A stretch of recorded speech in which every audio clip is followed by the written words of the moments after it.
ఆసియాలోని అతిపెద్ద మార్కెట్లో ఒకటిగా పేరొందిన వరంగల్ ఎనుమాముల మార్కెట్లో మిర్చి ధరలు పతాక స్థాయికి చేరాయి. ముఖ్యంగా వండర్ హార్ట్ రకం మిర్చికి అంతర్జాతీయ మార్కెట్లో మంచి రంగు, ఘాటు కారణంగా భారీ డిమాండ్ ఏర్పడింది. నిన్న క్వింటాలపై 36,000 రూపాయల ధర ఉన్న ఈ రోజు ఏకంగా 37,100 రూపాయలకి పెరిగి రికార్డు సృష్టించింది.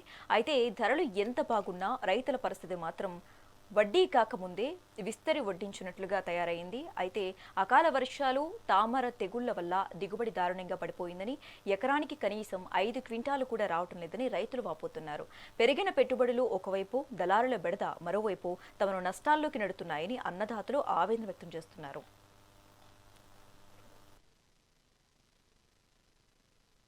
పేరు ఆర్ మల్లేశం, ఉన్నత శ్రేణి కార్యదర్శి వ్యవసాయ మార్కెట్ కమిటీ వరంగల్.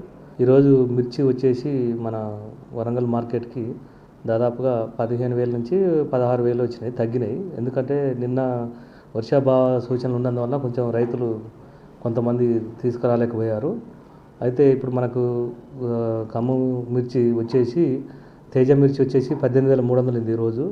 అదేవిధంగా మనకు వండర్ హార్ట్ ఒకటి, తర్వాతకి మన సింగిల్ పట్టి అని ఒకటి, 341 ఎల్లో మిర్చి, ఇవన్నీ 4-5 రకాలు వస్తున్నాయి ప్రజెంట్. ఎక్కువ శాతం మనకు వచ్చే తేజ మిర్చి ఒకటి, 341 ఒకటి వస్తుంది. ఈరోజు 341 వచ్చేసి 2100 అయింది, 21,000 అయింది. తేజ వచ్చేసి 18,300 అయింది. ఈ లాస్ట్ ఇయర్తో పోల్చుకుంటే ఈ సంవత్సరం చాలా రేట్లు చాలా పర్వాలేదు, మంచిగానే ఉన్నాయి. కానీ అంటే మనకు వచ్చే అరైవల్స్ మాత్రం చాలా తగ్గిపోయింది. లాస్ట్ ఇయర్ ఈ టైంకి 40,000 నుంచి 50,000, 60,000 వచ్చేది. ఈ సంవత్సరం 20,000, 25,000 కంటే 25,000 కంటే ఎక్కువ మిర్చి రావట్లేదు. అదేవిధంగా రైతులను కానీ హార్టికల్చర్ వాళ్ళని కూడా మేము కనుక్కోవడం జరిగితే లాస్ట్ ఇయర్ కంటే ఈ సంవత్సరం షోయింగ్ అనేది ఒక 30 నుంచి 40% షోయింగ్ తక్కువ వేయడం జరిగింది. కాబట్టి మిర్చి తక్కువ వస్తుందంటారు. అదేవిధంగా పంట దిగుబడి కూడా ఈ సంవత్సరము నల్లి పురుగు ఉండడం వల్ల కూడా, అదేవిధంగా అధిక వర్షాభావం ఉండడం వలన తక్కువ దిగుబడి వస్తుంది సార్ అని చెప్పేసి తెలియజేస్తున్నారు. రైతు సోదరులకు ముఖ్యంగా తెలియజేయాల్సింది ఏంటంటే, మేము మంచిగా ఆరబెట్టుకొని తేమ శాతం లేకుండా చూసుకొని ఆరబెట్టుకొని తీసుకొచ్చినట్లయితే మంచి రేట్ వస్తుంది. కానీ రైతులు చాలామంది ఏం చేస్తారంటే, మిరపకాయలు రోజు ఏరుకున్న తర్వాత అంతా డ్రై అయింది అనుకొని లాస్ట్ డే రోజు కూడా ఏరింది కూడా అందులో వేసుకొని రావడం వల్ల, ఆ కాయలలో ఇవి మిక్స్ కావడం వల్ల ఇప్పుడు ట్రేడర్స్ అవన్నీ కూడా మ్యాచర్ చూసినప్పుడు ట్రేడర్స్ మిరపకాయలు అన్నీ చూసేటప్పుడు అక్కడక్కడ పండు మిరప తగలడం వలన వాళ్ళు రేటు తగ్గిస్తారు. కాబట్టి దానివల్ల ఎందుకు రేటు తగ్గిస్తారంటే, అట్లా డ్రై క్వాలిటీ లేకపోవడం వల్ల బ్యాగులలో తీసుకొచ్చి కోల్డ్ స్టోర్లో పెడితే అదంతా కూడా అది ఫంగస్ వచ్చేసి మిరపకాయ మొత్తం కూడా గర్భాలు పోతాయి. కాబట్టి రైతు సోదరులు పూర్తి స్థాయిలో ఆరబెట్టుకొని మంచిగా గ్రేడింగ్ చేసుకుని నీట్గా తీసుకొస్తే బాగుంటుంది. నా పేరు ఆర్ మల్లేశం, ఓకే. మాది ఏడ్జలపల్లి, కొత్తూరు, ములుగు జిల్లా, వాజేడు మండలంలో. నా పేరు చెన్నం భాస్కర్. మేము వచ్చి వ్యవసాయం ఒక 3 ఎకరాలు చేస్తున్నాం. మేము వచ్చి 341 వేసినాము. దానికి చిన్నప్పటి నుండి చాలా ఇతిగా ఖర్చు పెట్టినాం, చాలా ఖర్చు అయింది.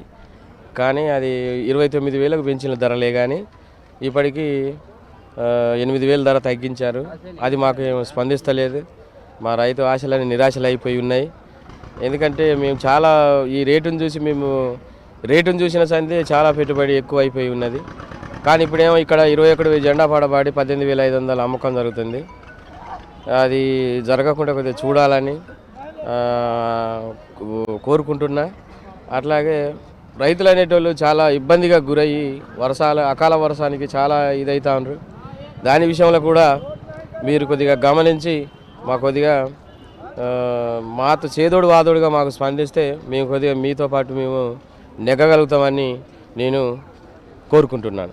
ఓకే. మాది దేశపల్లి, మాది 20 గుంటలు చేను పెట్టినాం. 1,20,000-30,000 దాకా ఖర్చు వచ్చింది పెట్టుబడి. ఏరితో ఒక 15,000, 20,000 కూలీలకి అయినాయి. దున్నుతే దున్నుడు ఊళ్ళు అన్నీ ఒక 1,50,000 అయినాయి. కానీ ఇప్పుడు 20,000 అని 17,000, 16,000తోనే కొంటున్నారు. అట్లా కొంటే కూడా మాకేం పడతలేదు సార్. అది మాది బాధ. కూలీలకి కూడా వెళ్తలేదు, పెట్టుబడి కూడా వస్తట్లేదు. ఎగురాన ఆ 20 గుంటలకు ఒక 8 బస్తాలు వెళ్ళింది. అంత పెట్టుబడి పెడితే ఆ 8 బస్తాలు అమ్మితే ఏమొస్తుంది? మాకు పడనైతే పడతలేదు. కూలీలకు బాగా కావాలి. 22,000, 24,000 దాకా అమ్ముతారు.